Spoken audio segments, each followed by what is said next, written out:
आज आप भारत जोड़ने की बात कर रहे हो, पैदल यात्रा निकाल रहे हो, तो निकलो हमारे देश के देशवासियों की तरह, ऋषि मुनियों की तरह निकलो, भगवा डाल के है दम। क्या आपके दद्दा जान डिजर्व करते थे? जब हमारे देश का आर्थिक स्थिति खराब था तब आप किससे पूछे? जापान में जाके वहां से उनके लिए सिगार आते थे। इसमें सोचने समझने की बात है। जिसके अब्बा जान, जिसके दद्दा जान ने हमारे भारत के टुकड़े कर दिए, अब उनका सुपुत्र भारत को जोड़ने का काम करेगा। आज हम सुरक्षित इस जगह पे है तो ये मोदी जी की बदौलत है। आज हमारी बहन सुरक्षित है तो ये मोदी जी की बदौलत है। कांग्रेस द्वारा भारत जोड़ो आंदोलन की शुरुआत की गई है। शुरुआत कन्याकुमारी से हुई है और ये यात्रा 150 दिनों तक लगातार जारी रहेगी। इसी पे बात करेंगे खुशबू पांडे से।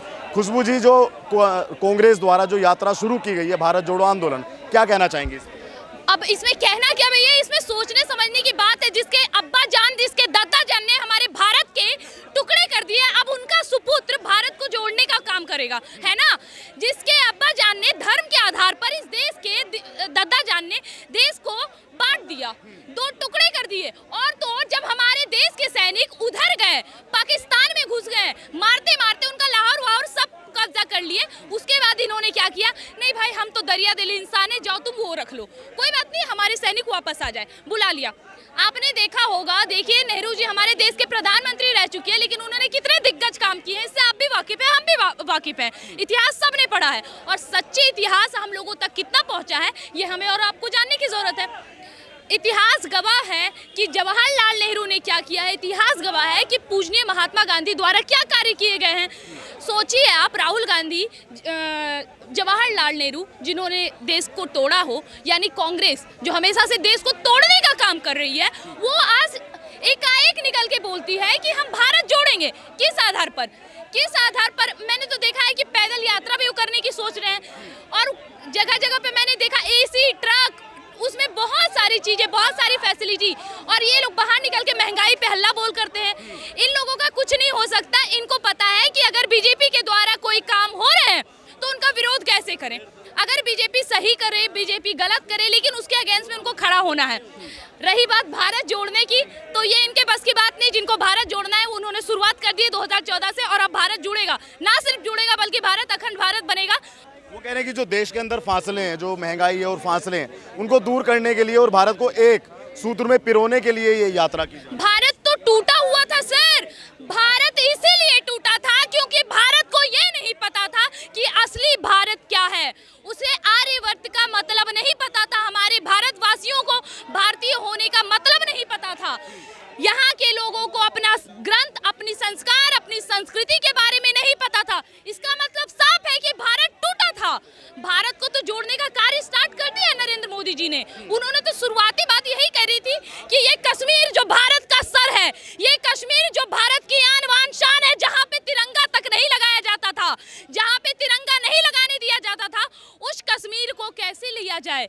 उस कश्मीर में जहाँ धारा 370 और 35 जैसे कानून लगे हैं, और वहाँ पे बेगम जान कुछ थी, महबूबा मुफ्ती, वो कहती है कि जिस दिन ये धारा 370 और 35 से हटा उस दिन आप बारूद के साथ खेलोगे। तो भाई देख लो, इस सरकार को और इस देशवासी को, हिंदू देशवासी को बारूद से खेलने में बड़ा मजा आया। हमने हटा दिया। राम मंदिर का बात किया, राम मंदिर भी आ गई। जनसंख्या आने वाली है, CNRC हमारे देश के कौन है, और वो विदेशी, ये हमारे देश में रहने वाले जो हमारे देश में रह रहे हैं और जिसकी वजह से हम मूल निवासी को अपना हक नहीं मिल रहा है, वो कौन है, उनका पता लगाने का एक जरिया भारत जोड़ने का काम इन्होंने शुरुआत कर दिया है। भारतीय जनता पार्टी के द्वारा भारत जोड़ने का काम शुरू हो चुका है। अब ये भारत जोड़ो के नाम पे इस तरह की पब्लिसिटी पाने के चक्कर में ये सब पैतरा ना अपनाएं, उनके लिए बढ़िया होगा। क्या कहना चाहेंगे कि लोकसभा का चुनाव भी है 24 में, तो लगता नहीं कि राहुल गांधी के साथ एक बहुत बड़ा जन समर्थन यात्रा में दिखेगा और मोदी जी को ये भारी पड़ जाएगा? नहीं नहीं नहीं, नहीं। देखिए, इतना तो आपको पता है कि अगर इतना आसान रहता तो कोई कांग्रेस को इतना जल्दी छोड़ना नहीं चाहती। इस देश में मोदी को वोट करने वाले बुजुर्ग भी रहे हैं, औरत भी रही है, युवा भी रहे हैं, जिन्होंने मोदी को वोट करा है। और अगर कांग्रेस सिर्फ एक नाम काफी है, हमें मतलब नहीं है कि वहाँ प्रधानमंत्री पे बैठने वाला व्यक्ति कौन है। अगर कांग्रेस को इस देश के लोग इतना ही पसंद करते तो कभी ये 70 साल जो हमारे देश में शासन कर रही है, एक बार में पलटने नहीं दिया जाता। एक बार में ये पलट गया है ना, तो एक बात याद रखिएगा। अब ये हटा नहीं सकता। हिंदुत्व सब कह रहे थे नरेंद्र मोदी जी ने भेदभाव किया है, वो मुस्लिमों के साथ भेदभाव करते हैं, उनकी टोपी नहीं पहनी। तो हाँ, मोदी जी ना टोपी पहनते हैं ना टोपी पहनाते हैं।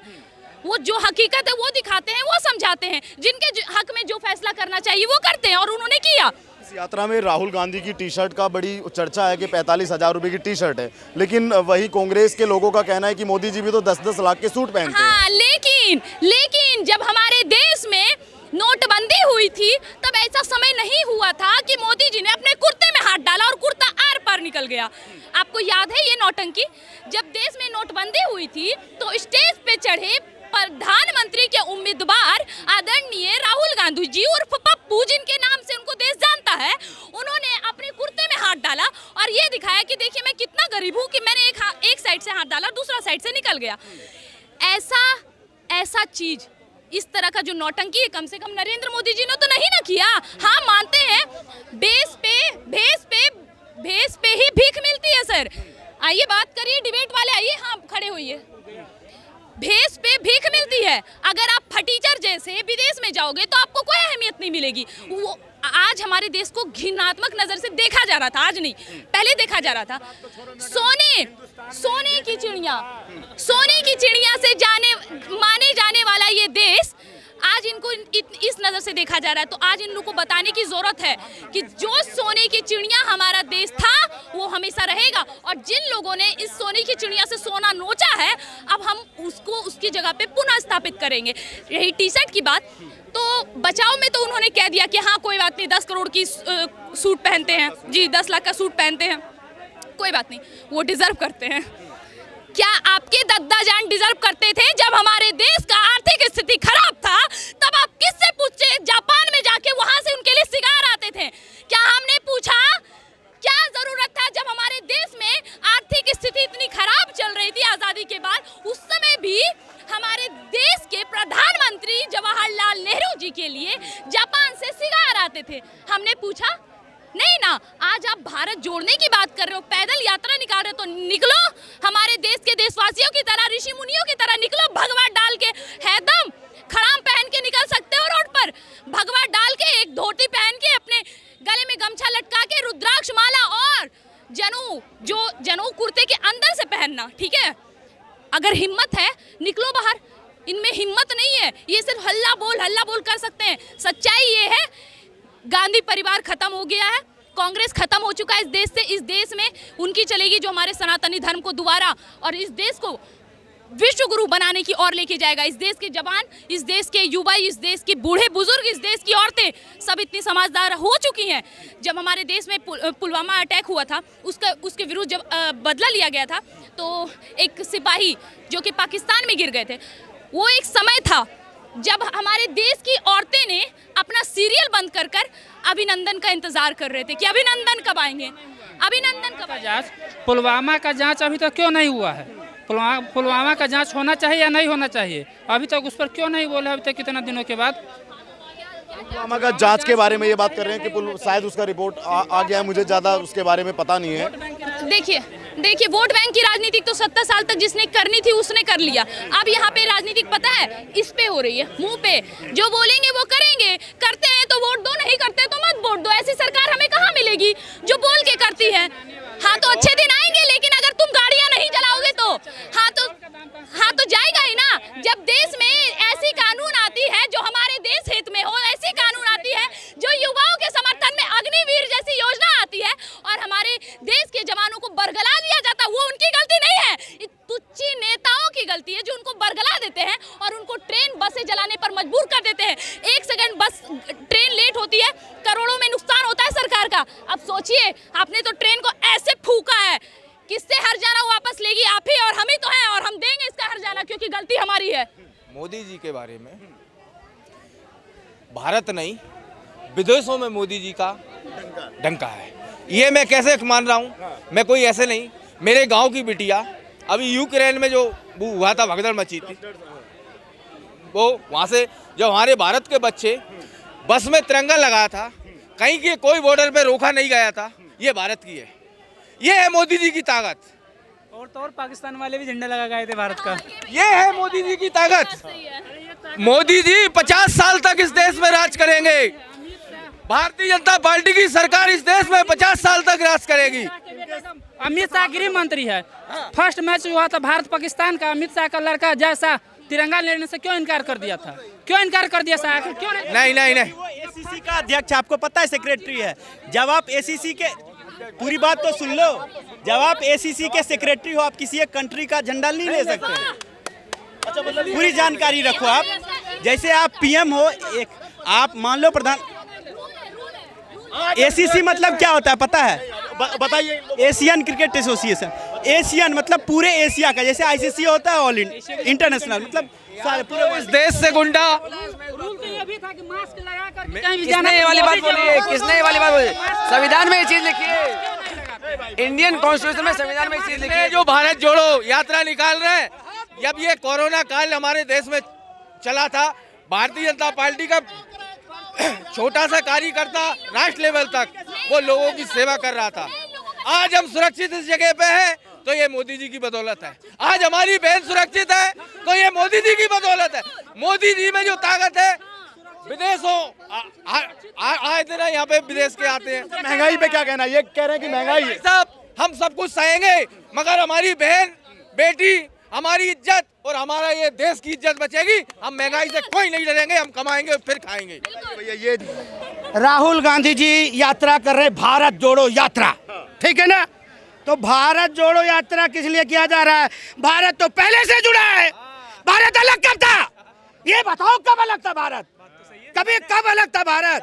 वो सुनो मेरी बात, वो अपना जा रहे हैं, सबसे मिल रहे हैं, 24 की तैयारी कर रहे हैं, वो एक अलग बात है। पर भारत जुड़ा था और जुड़ा है और जुड़ा रहेगा। राहुल गांधी के साथ जन समर्थन बहुत है, मोदी जी के लिए सुनामी है। एक शेर के लिए चार गीदड़ आ जाए, चार गीदड़ आ जाए तो एक शेर का जबड़ा ही काफी है, जबड़ा ही काफी है। उस जबड़े में आ गया कोई ना तो दब नहीं जाएगा, बिल्कुल चबा जाएगा। नीतीश कुमार भी कह रहे हैं इस बार। अरे का नीतीश कुमार की बात कर रहे, जो अपने बिहार का नहीं हुआ तो हमारे हिंदुस्तान का क्या होगा? समझ में? और रही ममता की बात ना, ममता ने अपने बंगाल में ममता नहीं दिखा पाई तो क्या हिंदुस्तान में ममता दिखाई? वहाँ से जो खाली हाथ पैदल आना पड़ा, जो दाढ़ी बढ़ा के टैगोर बन रहे थे ना, हम वहाँ पे ममता के वहाँ पे अगर किसी हिंदू को जला दिया जाता है ना तो कोई कार्रवाई नहीं है, कोई कार्रवाई नहीं है। আমার মানতা দিদি শেরনি আছে। আমি একটা ভালো করে শুনো, খেলা কিছু খেলা আমি ভালো করে বলছি, এই বলছে খেলা হবে, আমি ভালো করে বলছি এর খেলা बहुत दल ताताड़ी नरेंद्र मोदी बीजेपी की सरकार दूर नहीं कि खेला अबर होबे बंगाल। अभी गवर्नमेंट दिखाया खेला निश्चय होबे मोदी और ममता के बीच में। अभी तो वहाँ के लोगों ने दे दिया, अधिकतर सपोर्ट दे दिया, थोड़ा सा बाकी है, थोड़ा सा बाकी है, सुई चली गई है, फार होना बाकी है। हाँ, राहुल गांधी की टी शर्ट की बड़ी चर्चा है, लेकिन कांग्रेसी कह रहे हैं कि मोदी जी भी तो महंगे महंगे कपड़े पहनते हैं, 10 लाख के सूट पहनते हैं। पहली बात सुनो, मोदी जी को पूरा देश को सुनो, देश को एक किया उन्होंने, पूरे देश को भ्रमण किया और पूरे देश को एक किया। आज हमारा देश बहुत अच्छे टॉप पे सबकी देश गिना जाता है, अच्छे उसमें गिना जाता है, ठीक है ना? और कुछ लोग ऐसे हैं ना, कुछ लोग ऐसे हैं ना, वो चाहते हैं ना कि हमारे देश में बम फटना बंद हो गया है ना, वो चाहते हैं कि फिर से बम फटने लग जाए, इसीलिए विरोध कर रहे हैं मोदी जी का कि बम जो फटना बंद हो गया है ना, श्री मोदी जी का डर के वजह से बम फटना बंद हो गया है। अगर मोदी जी ना रहे ना तब तो कब पता नहीं कितने बम फट जाते। सुनो ये बोल रहे हैं, इनको ये पूछो, सुनो ये सुनो, ये कह रहे हैं अगर मोदी जी 2.5 लाख 3.5 लाख रुपया आवास का पैसा नहीं देते तो गरीबों का घर नहीं बनता।